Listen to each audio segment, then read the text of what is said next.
میرا دل چاہ رہا ہے 23 سال بعد آج بالآخر میں ہنسوں، کہے لگاؤں، رقص کروں، چیخوں چلاؤں، بھاگوں اور ہر ایک کو جا کر بتاؤں اس خزانے کے بارے میں جو پچھلے 22 سال سے میرے پاس تھا اور مجھے پتہ ہی نہیں تھا۔ لوگوں کو بتاؤں کہ میرے پاس کیا ہے جو کسی اور کے پاس نہیں ہے۔ آپ مجھے نہیں جانتے، پچھلے بہت سے سالوں سے مجھے کوئی بھی نہیں جانتا تھا۔ میں نے کبھی آپ کو اپنے بارے میں بتانے کی کوشش ہی نہیں کی۔ میرا خیال ہے مجھے اپنے بارے میں کچھ بھی بتانے کی ہمت نہیں تھی، اور اب میرا دل چاہ رہا ہے میں آپ میں سے ہر ایک کو پکڑ کر اپنے بارے میں بتاؤں، مومنہ عادل کے بارے میں۔ ہاں، میرا نام مومنہ عادل ہی ہے۔ نہیں، مومنہ عادل تو 23 سال پہلے تھا، اب مومنہ فاروق ہے۔ میں کون ہوں یہ مجھے 42 سال بعد جا کر پتہ چلا۔ آپ ٹھیک سمجھتے ہیں، میری عمر 42 سال ہی ہے۔ 42 سال پہلے میرے باپ کے گھر میں ایک ننھے سے سانولے وجود نے جنم لیا۔ سب کو بے تحاشا حیرت ہوئی تھی۔ سانولی رنگت تو ہماری پچھلی 7 پشتوں میں نہیں ہے، پھر یہ کہاں سے آ گئی؟ میری دادی نے مجھے اٹھاتے ہوئے کچھ حیرت زدہ ہو کر کہا۔ میری پھپھو نے بات ہنسی میں اڑائی تھی، مگر بات ہنسی میں ختم نہیں ہوئی۔ میں 2 بہنوں اور 2 بھائیوں میں سب سے چھوٹی تھی، ماں باپ کی آخری اور لاڈلی اولاد تھی۔ بچپن میں میں اگلی ڈکلنگ کی کہانی بہت شوق سے پڑھتی تھی اور بار بار پڑھتی تھی۔ مجھے اپنا وجود بھی اگلی ڈکلنگ ہی لگتا تھا، معمولی، عام اور بدصورت۔ ایسا نہیں تھا کہ میرے ماں باپ اور گھر والوں کو مجھ سے محبت ہی نہیں تھی، انہیں محبت تو تھی، مگر یہ طے نہیں کر پاتے تھے کہ کتنی محبت کرنی چاہیے، اور نہ ہی یہ فیصلہ کر پاتے تھے کہ کس قسم کی محبت ہونی چاہیے۔ ہمدردی والی محبت، بھیک والی محبت، مجبوری والی محبت یا فطری محبت۔ اور وہ لوگ ساری عمر ہی یہ طے نہیں کر پائے، مگر میں نے بہت کچھ طے کر لیا تھا، مجھے کیسی زندگی گزارنی ہے اور کس طرح کی۔ یہ میں نے تب طے کر لیا تھا جب شاید مجھے زندگی کے مفہوم سے بھی آگاہی نہیں تھی۔ جب آپ کے وجود میں کوئی کمی ہو، کوئی بہت بڑی کمی، تو پھر آپ کو ہمیشہ دوسرے لوگوں کا سایہ بن کر زندگی گزارنی چاہیے، کبھی آگے آنے کی کوشش نہیں کرنی چاہیے، اتنا معمولی بن جانا چاہیے کہ کوئی آپ پر سرسری سی نظر ڈالنا بھی گوارا نہ کرے۔ اس طرح آپ اپنے وجود کی اس کمی، اس خامی کو چھپا لیں گے، کسی کو پتہ ہی نہیں چلے گا کہ آپ میں کوئی کمی ہے۔ یہ سب میں اس وقت سوچتی تھی۔ میں نے خاموشی کو اپنے وجود کا ایک حصہ بنا لیا، میں نے لوگوں سے میل جول ختم کر دیا، میرا دل پڑھائی سے اچاٹ ہونے لگا۔ ماں باپ سب سے کہنے لگے کہ مجھ میں ان کے دوسرے بچوں کی طرح اعلیٰ ذہنی صلاحیتیں نہیں۔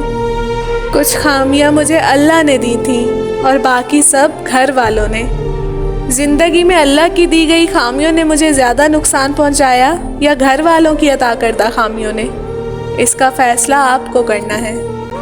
اپنی رنگت کے بارے میں نے اتنی بار لوگوں سے اتنا کچھ سنا تھا کہ اب اگر کوئی ہمارے گھر آتا اور میری رنگت کے بارے میں کچھ کہتا تو مجھے پریشانی ہونے لگتی، مجھے وہ شخص انسان ہی نہیں لگتا تھا۔ پتہ نہیں کیوں اور کیسے، مگر میں نے بھی دل میں خواہش پال لی تھی، یوں سمجھیے چاند کو پانے کا خواب دیکھ لیا۔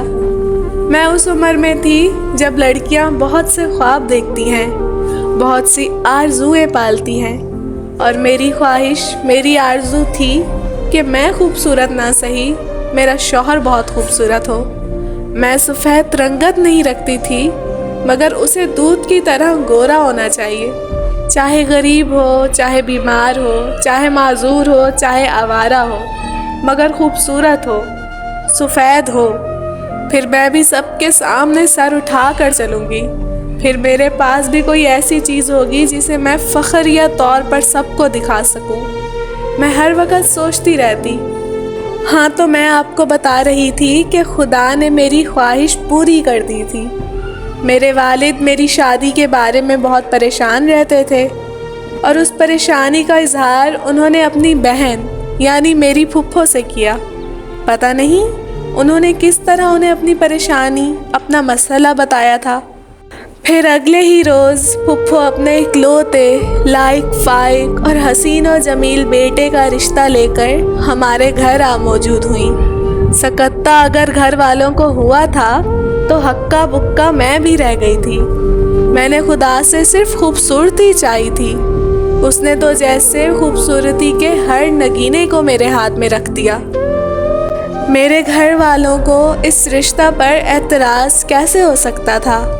انہیں لگا جیسے خدا نے ان پر بہت بڑا کرم کر دیا ہے، خاص طور پر مجھ پہ۔ فوری طور پر اس رشتہ کو قبول کر لیا گیا، اور نہ صرف قبول کر لیا گیا بلکہ صرف 1 ماہ بعد ہی میری شادی کی تاریخ بھی طے کر دی گئی۔ فاروق اس شادی سے بالکل بھی خوش نہیں تھا، اسی لیے رشتہ طے ہوتے ہی وہ گھر سے چلا گیا تھا، مگر وہ جانتا تھا کہ پھپھا اپنی بات کے پکے تھے۔ وہ شادی والے دن سے پہلے ہی واپس آ گیا۔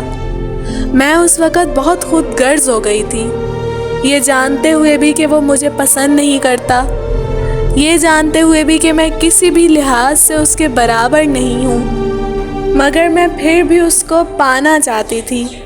رات کو تو ہمیشہ چاند ہی چاہیے ہوتا ہے نا، میں بھی رات تھی اور وہ میرا چاند تھا، پھر میں اسے کیسے چھوڑ دیتی، اسے پانے کی خواہش کیوں نہ کرتی۔ دیکھو مومنہ، سب جانتے ہیں یہ شادی میری مرضی سے نہیں ہوئی، تم بھی اس بات سے بے خبر نہیں ہو، تم کسی بھی لحاظ سے میرے قابل نہیں ہو۔ کیا تم میرے ساتھ چلتی پھرتی اچھی لگو گی؟ مجھے تو کالا لباس تک پسند نہیں ہے، میں کالی بیوی کے ساتھ کیسے رہوں گا؟ تمہیں قبول ہو یا نہ ہو، میں دوسری شادی ضرور کروں گا۔ تم چاہو گی تو تمہیں طلاق نہیں دوں گا، اور علیحدہ ہونا چاہو گی تو ضرور طلاق دے دوں گا۔ اس نے پہلی ہی رات مجھے یاد دلا دیا تھا کہ میں کون ہوں۔ آپ یہ جان کر حیران ہوں گے کہ فاروق کی تلخی اور بے اعتنائی بھی اس سے میری محبت کو کم نہیں کر سکی تھی۔ اس تذلیل کے باوجود میں خوش تھی، وہ میرا ہے، صرف میرا۔ اس کے الفاظ نے میرے دل میں کسی خدشے کو نہیں جگایا تھا۔ میں نے سوچا تھا میں اس شخص کی اتنی خدمت کروں گی، اس سے اتنی محبت کروں گی کہ وہ میرا ہو جائے گا، میں اس کا دل جیت لوں گی۔ پھر میں نے اپنے چہرے پر بہت سے ماسک چڑھا لیے تھے، ایک ماسک گھر والوں کے لیے اور ایک سسرال والوں کے لیے، ایک ماسک فاروق کے لیے اور ایک ماسک اپنے لیے۔ بعض دفعہ اصلی چہرہ چھپانا بہت ضروری ہو جاتا ہے۔ فاروق کا میرے ساتھ سلوک کیسا تھا میں کسی کو نہیں بتاتی تھی، اس کا کوئی فائدہ ہی نہیں تھا۔ میں سب کے سامنے یہی ظاہر کرتی کہ میں بہت خوش ہوں، بہت مطمئن ہوں، اور آپ کو سچ بتاؤں میں خوش تھی بھی، کیونکہ وہ اس وقت تک میرے حصے میں آنے والی سب سے قیمتی چیز تھا۔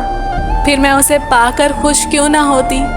وہ معمولی باتوں پر الجھ جاتا، مجھے میری رنگت، میری شکل کے تانے دیتا، بعض دفعہ چیزیں اٹھا کر پھینک دیتا، بعض دفعہ بلند آواز سے مجھ پر چیختا، چلاتا، اور کبھی بہت زیادہ غصہ آتا تو مجھے خرچ دینا بند کر دیتا۔